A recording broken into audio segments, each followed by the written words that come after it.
ध्यान देंगे जो बात मैं कहने जा रहा हूं। अपन ने एसिम्प्टोट देख लिया, एक लौती आखिरी चीज इस चैप्टर में रह गई, रेक्टेंगुलर हाइपरबोला। सब बच्चे बोर्ड पर देखेंगे, सब बच्चे बोर्ड पर देखेंगे और कुछ एक आखिरी सी चीज बताने जा रहा हूं, उसके बाद ये चैप्टर ओवर और फिर हम लोग आगे बढ़ेंगे, देखेंगे क्या करते हैं और क्या पढ़ते हैं। ओके, अब मैं बताने जा रहा हूं rectangular hyperbola referred to asymptotes as की स्पेलिंग गलत है, as axis। ये क्या लिख दिया गुरुजी ने? अब ध्यान से सुनना है, मैं समझाऊंगा, उसको ध्यान सुनना है। सबसे पहली बात तो ये कि अगर कहीं पर केवल शब्द हो रेक्टेंगुलर हाइपरबोला, अगर कहीं पर केवल शब्द हो रेक्टेंगुलर हाइपरबोला, तो उसका मतलब x square minus y square equal to a square लेना है। ध्यान रखना, अगर कहीं पर केवल शब्द हो रेक्टेंगुलर हाइपरबोला तो ये वाला लेना है, अभी जो पढ़ाने जा रहा हूं वो नहीं लेना है। यही होता है आपका स्टैंडर्ड रेक्टेंगुलर हाइपरबोला। ये है स्टैंडर्ड रेक्टेंगुलर हाइपरबोला। अब जरा इस चीज को देखें, ये गुरुजी ने इतना बड़ा क्या लिख दिया है, यहां लिखा है rectangular hyperbola referred to asymptote axis. हो सकता है आप रिफर्ड ना समझ पा रहे हो क्योंकि मेरी राइटिंग जबरदस्त है। Referred to asymptote axis, asymptotes को एक्सिस अगर मान लिया जाए। अब आपको याद होगा कि रेक्टेंगुलर हाइपरबोला के एसिम्प्टोट 90 डिग्री होते हैं, रेक्टेंगुलर हाइपरबोला के एसिम्प्टोट्स एक दूसरे के परपेंडिकुलर होते हैं। तो बोला जा रहा है अगर एसिम्प्टोट्स को एक्सिस मान लिया जाए, यानी एक्स एक्सिस और वाई एक्सिस खुद इसकी एसिम्प्टोट्स बन जाए, अगर एसिम्प्टोट्स को एक्सिस मान लिया जाए या एक्सिस उसकी एसिम्प्टोट बन जाए, तो ऐसा दिखाई पड़ता है रेक्टेंगुलर हाइपरबोला। इस बात को आप ऐसे भी समझ सकते हैं कि अगर ये वाला हाइपरबोला जो है, बोर्ड पर देखें, बोर्ड पर देखें, बोर्ड पर देखें,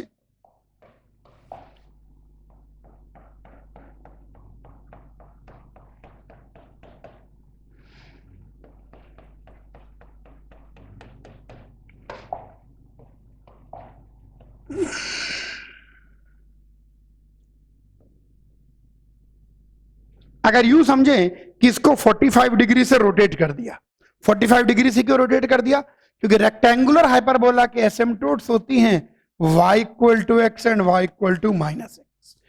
ये नॉन स्टैंडर्ड रेक्टेंगुलर हाइपरबोला है।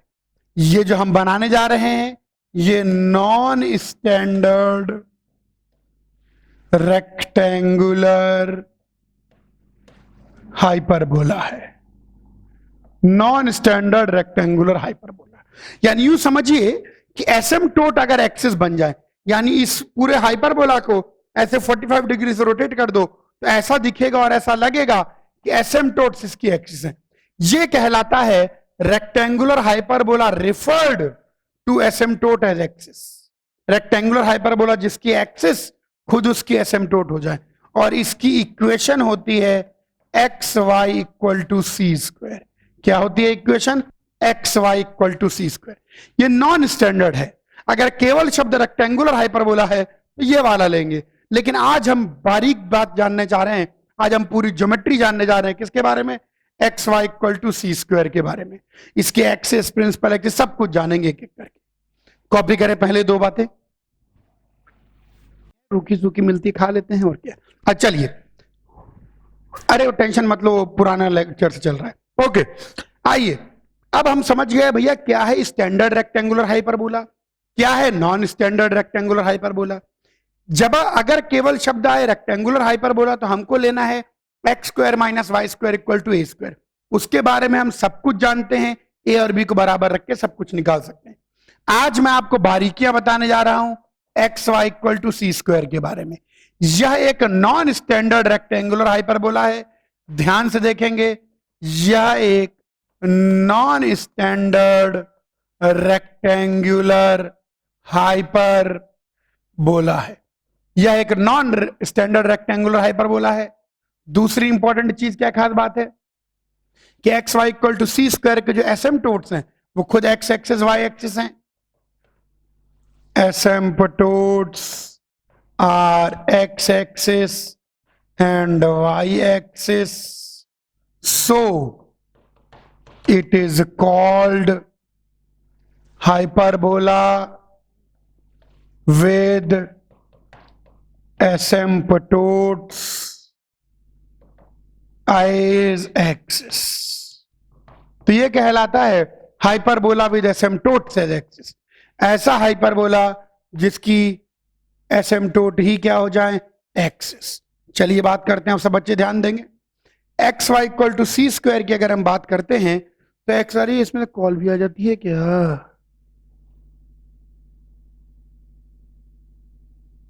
अरे वाह, ये भी एक नई टेक्नोलॉजी है। अच्छा, अब सुनेंगे सब बच्चे ध्यान से। ये आ गया asymptotes are X axis Y axis, it is called hyperbola. Okay, ये कैसा दिखाई पड़ता है, आइए बात करें। अरे रे, ये कैसा दिखाई पड़ता है? ये ऐसा दिखाई पड़ता है, यानी अगर हम यहां पर बनाएं तो लाइक दिस, ऐसा और ऐसा, लाइक दिस। आइए अब इस जो हाइपरबोला आ गया इसके बारे में सारी जानकारी हासिल करें। सबसे पहले इसकी इसेंट्रिसिटी, तो कोई भी रेक्टेंगुलर हाइपरबोला हो इसेंट्रिसिटी √2 होगी। आइए इसकी एक्सिस वैक्सिस सब कुछ बनाएं। इसकी जो प्रिंसिपल एक्सिस होगी या ट्रांसवर्स एक्सिस होगी y equal to x. Transverse axis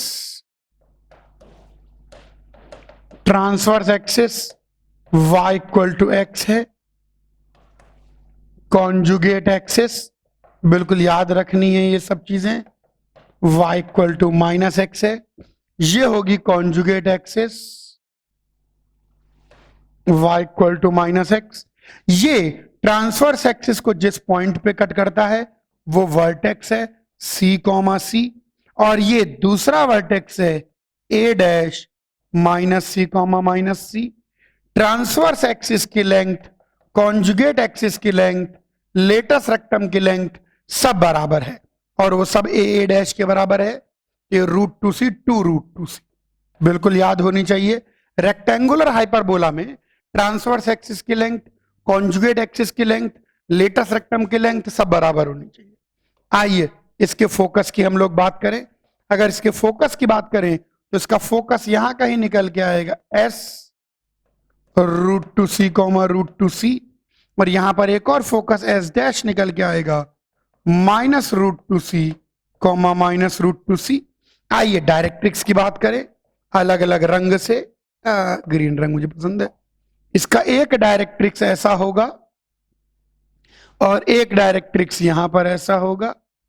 इस डायरेक्ट्रिक्स की equation x plus y equal to √2C, और इस डायरेक्ट्रिक्स की equation x plus y equal to minus √2C। ये आ गई निकल के। फुट ऑफ डायरेक्ट्रिक्स यहां पर अगर बनाना चाहें, ये फुट ऑफ डायरेक्ट्रिक्स Z, तो यहां पर अगर फुट ऑफ डायरेक्ट्रिक्स आप बनाना चाहें तो फुट ऑफ डायरेक्ट्रिक्स y और x को बराबर रख दें तो ये आ जाएगा C बाई √2, C बाई √2। यहां पर अगर आप फुट ऑफ डायरेक्ट्रिक्स बनाना चाहें Z dash minus C by √2, minus C by √2।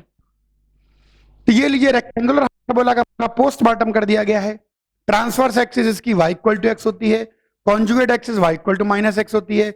इसके वर्टेक्स A C, C होता है, A dash minus C, minus C होता है। इसका फोकस √2C, √2C, इधर S dash minus √2C, minus √2C, ये निकल के आ रहा है। यहां पर ये आपकी कॉन्जुगेट एक्सिस हो गई। डायरेक्ट्रिक्स की ध्यान रखें, x plus y equal to √2C and x plus y equal to minus √2C। Any point can be taken as, इस पर आप कोई भी पॉइंट ले सकते हैं CT, C बाई T। तो ये कहलाती है इसकी पैरामेट्रिक इक्वेशन। क्या कहलाती है? Parametric equation. CT, C by T, this is known as the parametric equation. Centre अभी भी 0, 0। ये हो गया इसके बारे में सारी जानकारी। इसेंट्रिसिटी, ट्रांसवर्स एक्सिस की लेंथ, कॉन्जुगेट एक्सिस की length, latus rectum, 2√2c, transverse axis की इक्वेशन, कॉन्जुगेट एक्सिस की इक्वेशन, जनरल पॉइंट।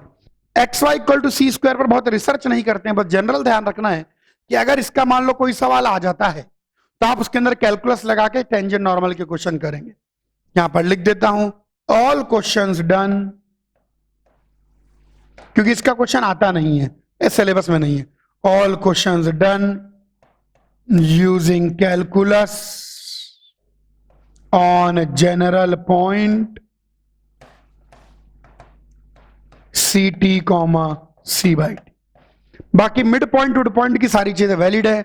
अगर मिड पॉइंट एच कॉमा के तो कॉर्ड की equation t equal to S1 and so on. एक दो क्वेश्चन अपन कर लेंगे।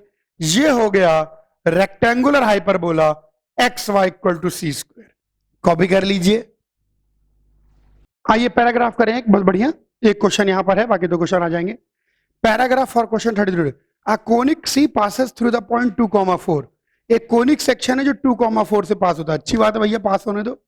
A conic C passes through the point 2,4 and is such that the segment of any of its tangent at any point contained between the coordinate axis is bisected at the point of tangency। भाई साहब गजब मामला है। मतलब ये कुछ ऐसा कहना चाह रहा है, जितना मैं समझ पा रहा हूं, कि कर्व, अब अपन को पता नहीं है, मुझे नहीं पता कर्व कैसा है, तो जस्ट एक जनरल आर्बिट बना देता हूं।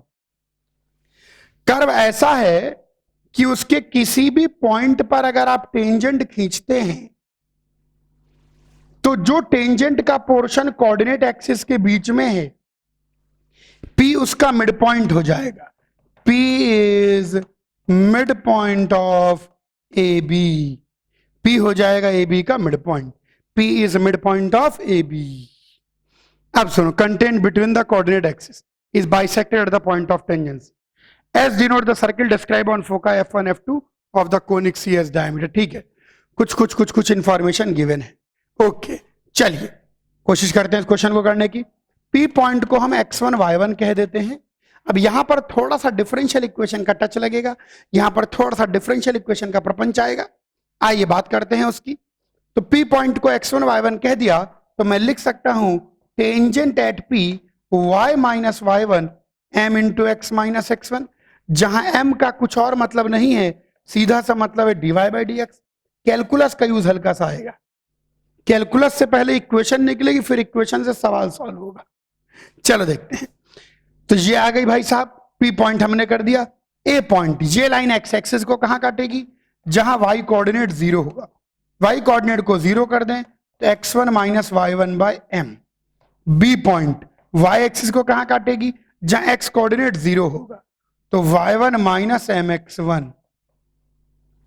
अब P पॉइंट A और B का मिड पॉइंट है, तो A का x कोऑर्डिनेट गड़बड़, A का x कोऑर्डिनेट प्लस B का x coordinate by 2 should be equal to P का x कोऑर्डिनेट। अब आप चाहे x कोऑर्डिनेट में इक्वेशन लिख दीजिए कि x1 प्लस x2 बाई 2, चाहे y कोऑर्डिनेट में इक्वेशन लिख दीजिए। दोनों में से एक ही में लिखने की जरूरत है, दोनों में लिखने की जरूरत नहीं है। आपको सेम डिफरेंशियल इक्वेशन मिलेगी, सेम ही मिलती है। जैसे मैंने x1 प्लस x2 बाई 2 लिख दिया, ऐसे y1 प्लस y2 बाई 2 आप अपने हिसाब से लिख सकते हैं। तो ये मैंने x1 plus x2 by 2 2x1 आ गया, यानी x1 minus y1 upon m is equal to 2x1 आ गया। तो इसको 2x1 आ गया तो x1 से x1 कट जाएगा, तो x1 is equal to minus y1 upon m आ जाएगा। x1 से गड़बड़ तो नहीं करती गुरुजी? सही है। अब जनरलाइज कर दें, डिफरेंशियल इक्वेशन में सिखाया है, m की वैल्यू आ जाएगी माइनस y1 अपॉन x1, यानी dy बाई dx की वैल्यू आ जाएगी माइनस y बाई एक्स। जब भी कोई भी ज्योमेट्री का क्वेश्चन आता है, तो आप सबसे पहले उसकी डिफरेंशियल इक्वेशन बनाने के लिए उस पर एक पॉइंट x1 y1 मानते हैं और पॉइंट x1 y1 मान के क्वेश्चन को करते हैं। अब आप इसको इंटीग्रेट कर देंगे मेरे बच्चे, तो ये बन जाएगा dy upon y is equal to minus dx by x। So ln y is equal to minus ln x plus c। Constant of integration भूलना नहीं है, तो ln y plus ln x equal to c। तो यहां से आ जाएगा x into Y ई की power c। आइए अब ये कांस्टेंट ऑफ इंटीग्रेशन निकालने के लिए ही यहां पर इंफॉर्मेशन गिवन है कि ये c पास करता है 2,4 से, तो 2,4 इसको सेटिस्फाई करेगा। पुट कर दीजिए 2,4, 4 दूनी 8। लीजिए पहला काम हो गया, कर्व मिल गया एक्स वाई इक्वल टू 8। ये अब यहां तक कॉपी करें पहले, फिर मैं आगे बढ़ूं। पहले आप कर्व कॉपी कर लें, कॉपी कर लीजिए। तो अपन इस सवाल को सॉल्व कर लिया और कहां तक पहुंच गए कि वो कोनिक सेक्शन और कुछ नहीं एक्स वाई इक्वल टू 8 है। और अब हमको x Y equal to C square के बारे में सारी जानकारी है। उस जानकारी को अब हम फायदा उठाएंगे। अब हल्का सा बना लेते हैं, ऑल्दो इसमें ऐसा बनाने जैसा कुछ है नहीं। तो ये लीजिए, सिर्फ आपके रेफरेंस के लिए बना दिया। अब हम कंपेयर करते आएंगे। 3 सवाल यहां पर गिवन है। ये पहला सवाल वर्टेक्स ऑफ द कोनिक, दूसरा सवाल और तीसरा सवाल। चलो अब चूंकि हम सब कुछ जानते हैं इसके बारे में, अब बात करते हैं एक्स वाई इक्वल टू 8 को लेकर। सबसे पहले वर्टेक्स ऑफ द कोनिक निकालना है। तो वर्टेक्स ऑफ द कोनिक आपको याद ही होगा, वर्टेक्स का मतलब क्या होता है? ट्रांसवर्स एक्सिस से इंटरसेक्शन पॉइंट। ट्रांसवर्स एक्सिस किसके बराबर है? y इक्वल टू एक्स के बराबर है। तो ये इंटरसेक्शन पॉइंट हो जाएंगे और ये इंटरसेक्शन पॉइंट हो जाएंगे। एक वर्टेक्स ये बनेगा, दूसरा वर्टेक्स ए डैश बनेगा। जहां पर भी ये इसको कट करेगा वहां एक्स और वाई दोनों कोऑर्डिनेट बराबर होंगे। अगर एक्स और वाई को बराबर कर दे तो एक्स स्क्वायर इक्वल टू 8 आ गया, एक्स इक्वल टू 2√2। तो इसका मतलब ये वाला वर्टेक्स आएगा 2√2 कॉमा 2√2 और ये वाला वर्टेक्स आएगा -2√2 कॉमा -2√2। तो आइए देखें वर्टेक्स ऑफ द कोनिक सी। तो क्लियर कट आ रहा है ऑप्शन बॉम्बे। ये आ गया ऑप्शन बॉम्बे। आइए सेकंड क्वेश्चन देखें। तो ये हमने सॉल्व कर लिया क्वेश्चन नंबर 1। देखो ये क्वेश्चन अपन सॉल्व कर सकते हैं जब x Y equal to C square के बारे में जानकारी हो। अच्छा आइए अब सेकंड क्वेश्चन की बात करें। सेकंड क्वेश्चन कहता है director circle of the conic. Conic का डायरेक्टर सर्किल की बात करते हैं।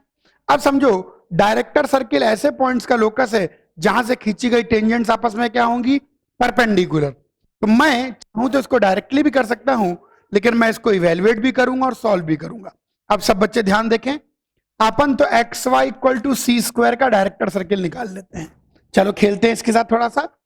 X Y equal to C square, इस पर कोई भी जनरल पॉइंट निकल के आएगा c T comma C by T.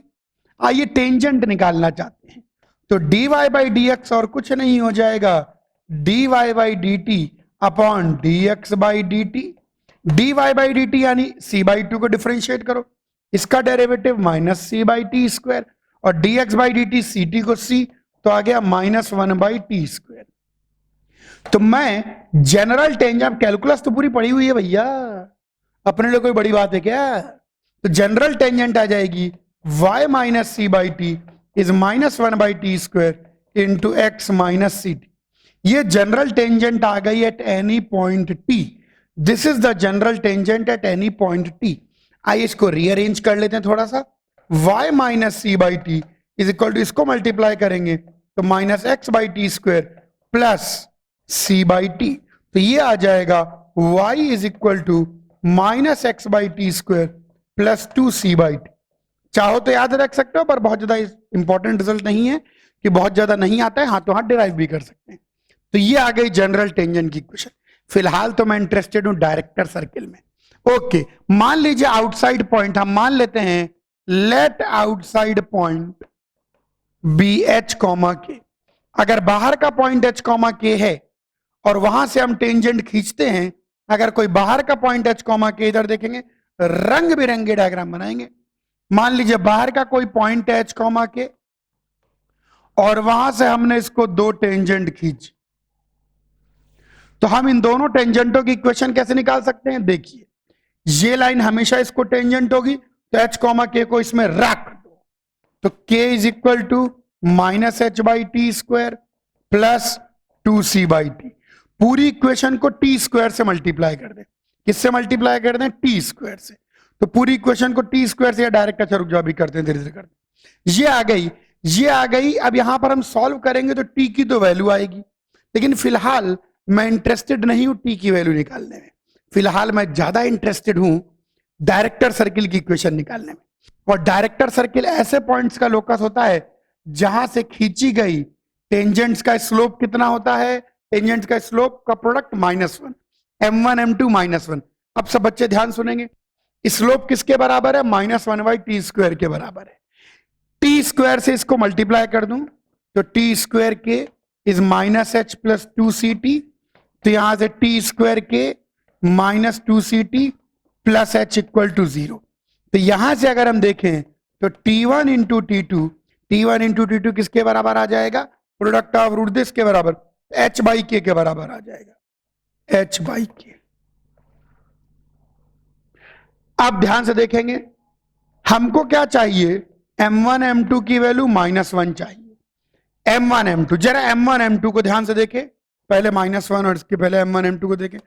m1 की वैल्यू -1/t1² है इंटू -1/t2² है, ये आ गई -1/t1², -1/t2²।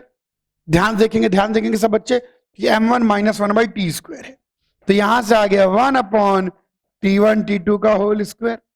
t1 t2 का होल स्क्वायर यानी कितना निकल के आ गया भाई साहब, 1/h/k का होल स्क्वायर, और यह आ गया k²/h²। तो k²/h² = -1, यानी h² + k² = 0, यानी x² + y² = 0।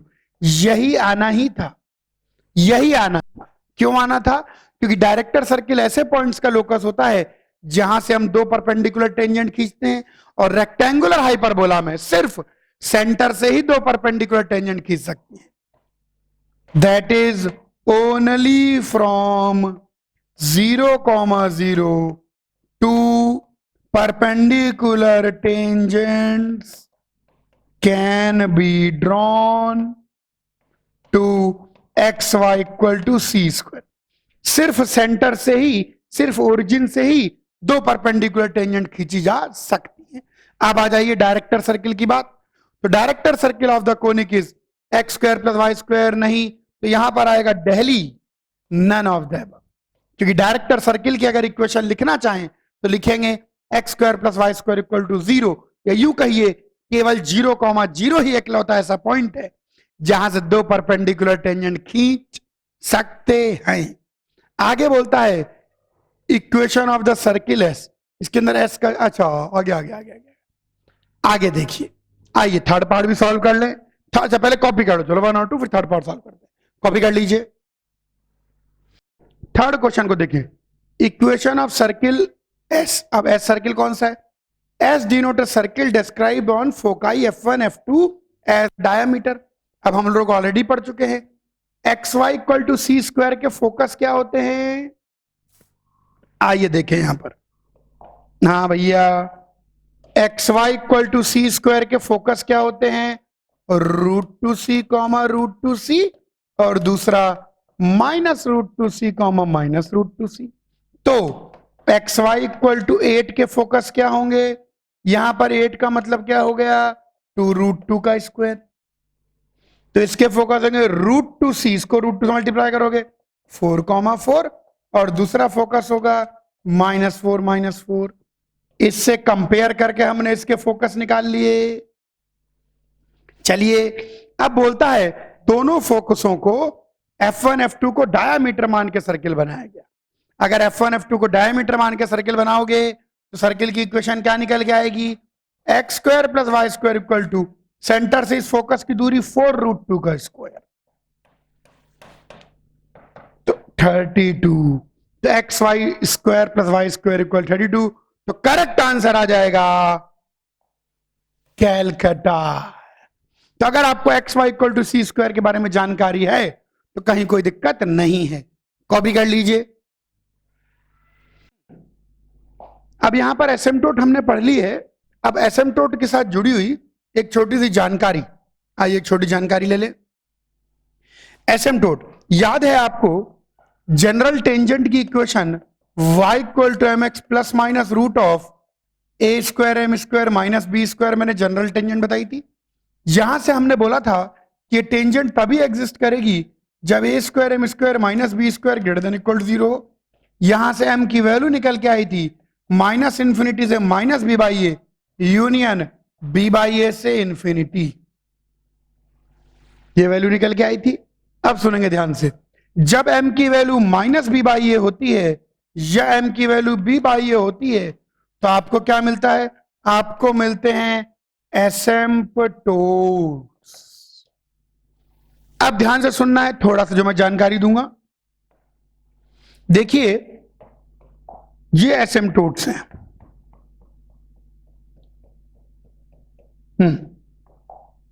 और अच्छा वो येलो कलर, और ये एसिम्पटोट्स हैं। कॉमन टेंजेंट के लिए आप लोग बोल रहे थे, अब मैं आपको समझा पाऊंगा। अब सुनो, एसिम्पटोट को टेंजेंट नहीं मानते हैं। एक्चुअली एसिम्पटोट टेंजेंट नहीं होती, वो टेंजेंट की कंडीशन को सेटिस्फाई करती है। बेसिकली इन दोनों को कोई भी कॉमन टेंजेंट पॉसिबल नहीं है। एकलौती लाइन जो दोनों को टेंजेंट हो सकती थी वो ये सिर्फ एसिम्पटोट है। दोनों ब्रांचेस को कोई भी कॉमन टेंजेंट नहीं होती।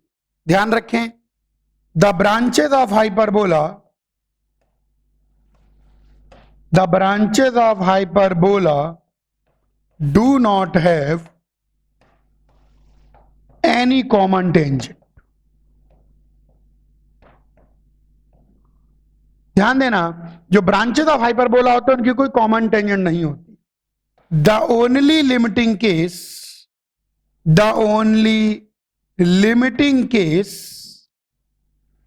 Is the asymptote. एकलौता जो लिमिटिंग केस है, मतलब बहुत कोशिश करके ये टेंजेंट है, which is not tangent. Limiting case asymptote है जो कि टेंजेंट नहीं है। ध्यान देना, यानी अगर कोई पूछे कि हाइपरबोला के दोनों ब्रांचेस कोई कॉमन टेंजेंट होती है, तो जवाब होगा कि हाइपरबोला के दोनों ब्रांचेस की कोई भी कॉमन टेंजेंट नहीं होती। ऐसी कोई लाइन नहीं होगी जो दोनों को टेंजेंट हो जाए। हां, बड़ी मुश्किल से लिमिटिंग केस में एसिम्पटोट दोनों को मिल सकती है। ये एक ऐसी लाइन है जो इस ब्रांच को भी एसिम्पटोटिक है और इस ब्रांच को भी एसिम्पटोटिक है। ये भी एक ऐसी लाइन है जो इस ब्रांच को भी एसिम्पटोटिक है, इस ब्रांच को भी एसिम्पटोटिक है। लेकिन अगर आप बात करें कि क्या गुरुजी ऐसी लाइन संभव है जो दोनों को एक साथ टेंजेंट या नहीं, अगर कोई लाइन इसको टेंजेंट होगी तो इसको नहीं, और टेंजेंट होगी तो इसको नहीं होगी। ये बात पर बिल्कुल ध्यान देना है। और ध्यान रखना, हर स्लोप की टेंजेंट पॉसिबल नहीं है, टेंजेंट सिर्फ इन स्लोप की पॉसिबल है। इसमें भी ध्यान रखना कि माइनस बी बाई ए और बी बाई ए की टेंजेंट नहीं आती। माइनस बी बाई ए और बी बाई ए की तो क्या आती है, एसिम्पटोट आती है। तो there is no common tangent between these two branches.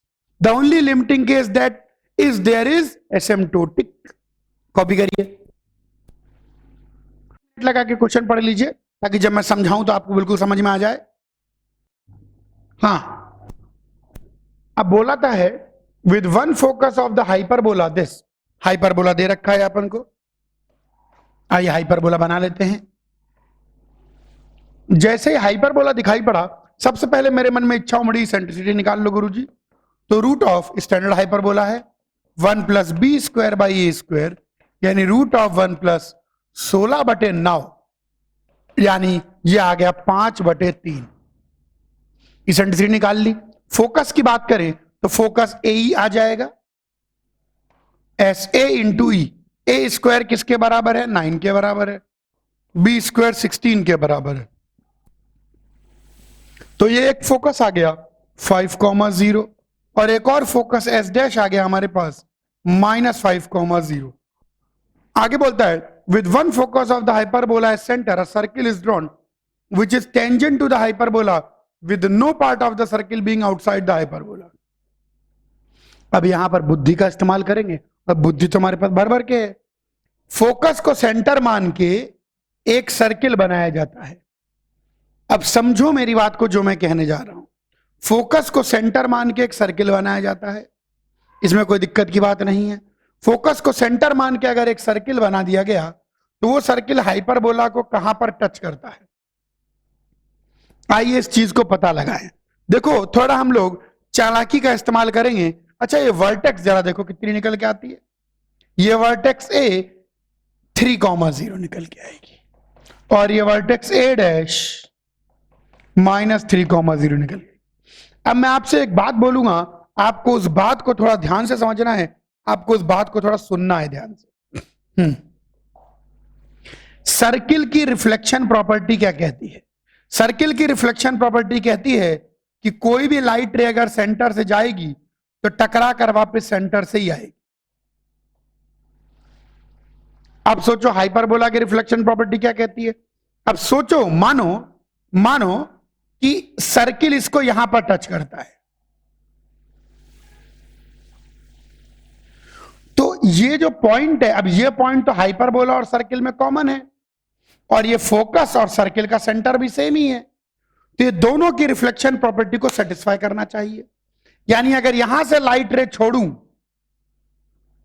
तो ये वापस सेंटर से आए भी और हमको दूसरे फोकस से आती हुई दिखे भी। तो ऐसा कब हो सकता है, मैं बताता हूं ऐसा कब हो सकता है। ऐसा तभी संभव है, दोनों की रिफ्लेक्शन प्रॉपर्टी तभी संभव है जब ये जो सर्किल है ये हाइपरबोला को बिल्कुल उसके वर्टेक्स पे टच करे, क्योंकि तभी ऐसा होगा कि कोई भी लाइट रे अगर इधर से छोड़ोगे तो रिफ्लेक्ट होकर सीधे इस फोकस से पास भी होगी, सेंटर से पास भी होगी और ऐसा लगेगा कि इस फोकस से आएगी। यानी ये पॉइंट पी एस और S dash, P S and S dash should be in a straight line. इसका मतलब ये सर्किल यहीं पर इसको टच करता है, तो ये 0.5,0 है, ये 0.3,0 है, तो सर्किल का रेडियस 2, सिंपल रिफ्लेक्शन प्रॉपर्टी से। तो आंसर आ गया बॉम्बे, बॉम्बे, बॉम्बे 2। कॉपी कर लीजिए। यही चीज आप सिमेट्री से भी कह सकते हैं। खैर आप चाहते हैं कि जो लाइट रे जाए वो पी पॉइंट से आए और एस डैश से आती हुई भी लगे, यानी पी एस और एस डैश तीनों एक ही लाइन में होने चाहिए। कॉपी कर लीजिए। क्वेश्चन देखें सब बच्चे, बहुत अच्छा सा क्वेश्चन। एक और क्वेश्चन देखिए, क्वेश्चन क्या कहता है, P is a point on the hyperbola this. General hyperbola दे दिया उसने। आइए ये हमारा जनरल हाइपरबोला,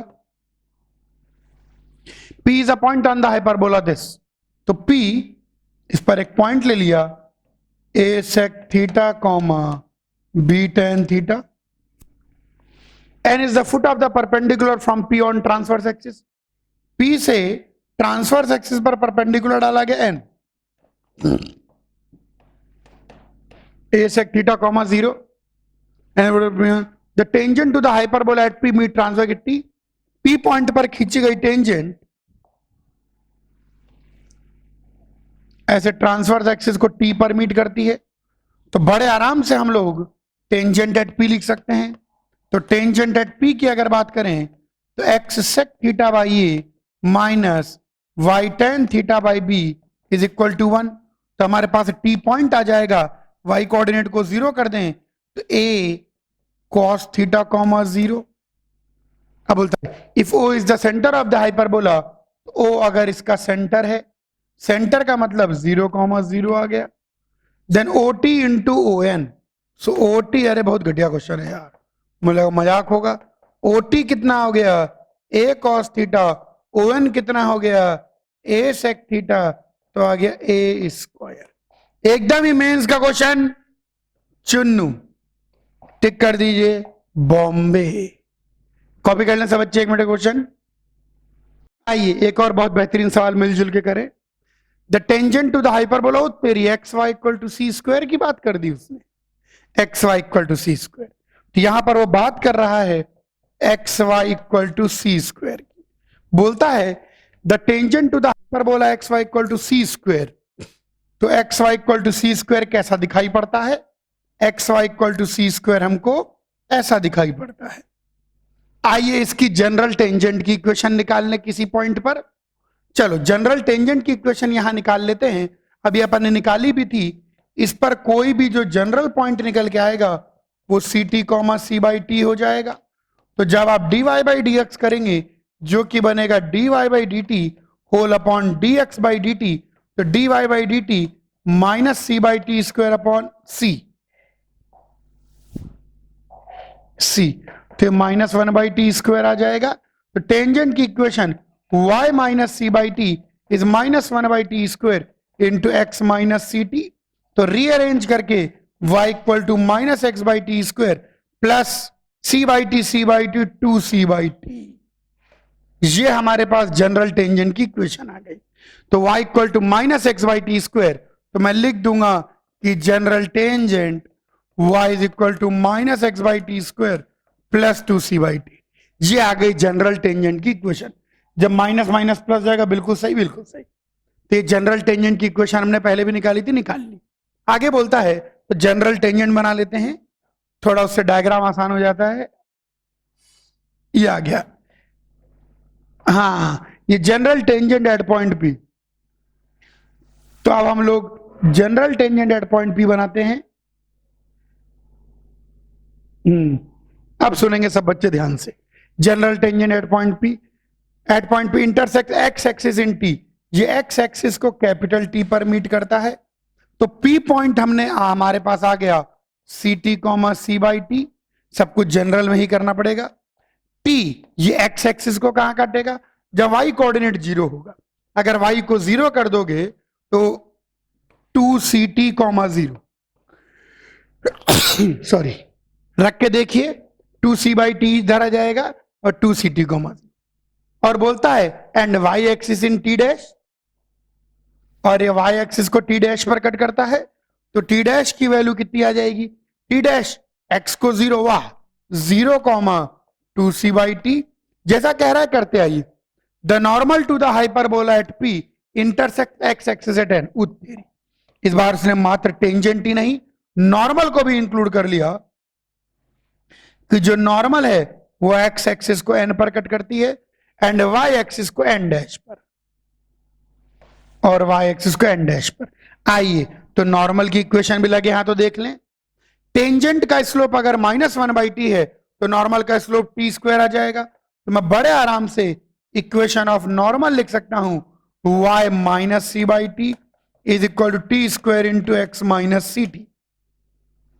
तो ये y की वैल्यू आ गई, सही कह रहा हूं, बिल्कुल सही कह रहा हूं, t square x plus c by t minus c t cube. ये आ गई नॉर्मल की इक्वेशन, बिल्कुल बर्बाद है। तो यहां से आ गई general normal y equal to t square x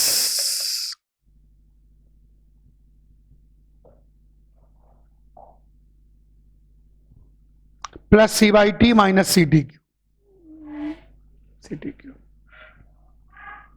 plus c by t minus c t cube. ये लीजिए आपके लिए भी आ गई। अब ये नॉर्मल क्या बोलता है? एक्स एक्सिस को एन पर कट करता है। तो एन पॉइंट कैसे मिलेगा? वाई को जीरो रख देंगे तो इधर आ जाएगा c t cube minus C by t, यहां कितना आ जाएगा? C t cube minus C by t. तो c t minus C by t cube comma zero. और एन डैश वाई एक्सिस है ये भगवान पूरा ही, वाई एक्सिस एक्स को जीरो कर दें तो zero comma C by t minus c t cube. ये लीजिए area of triangle p and t. अच्छा, डेल्टा, डेल्टा का मतलब है area of triangle p and T. आइए पी एंड टी ट्रायंगल को देखें, पी एन टी। ये रहा पी एन टी, इधर देखो ये। वैसे तो इस ट्रायंगल का एरिया निकालना बहुत मुश्किल होता, लेकिन इस समय इस ट्रायंगल का एरिया निकालना बहुत आसान है। Half into base into height कर सकते हैं। तो इस ट्रायंगल का एरिया निकल के आ जाएगा हाफ इंटू बेस क्या होगा?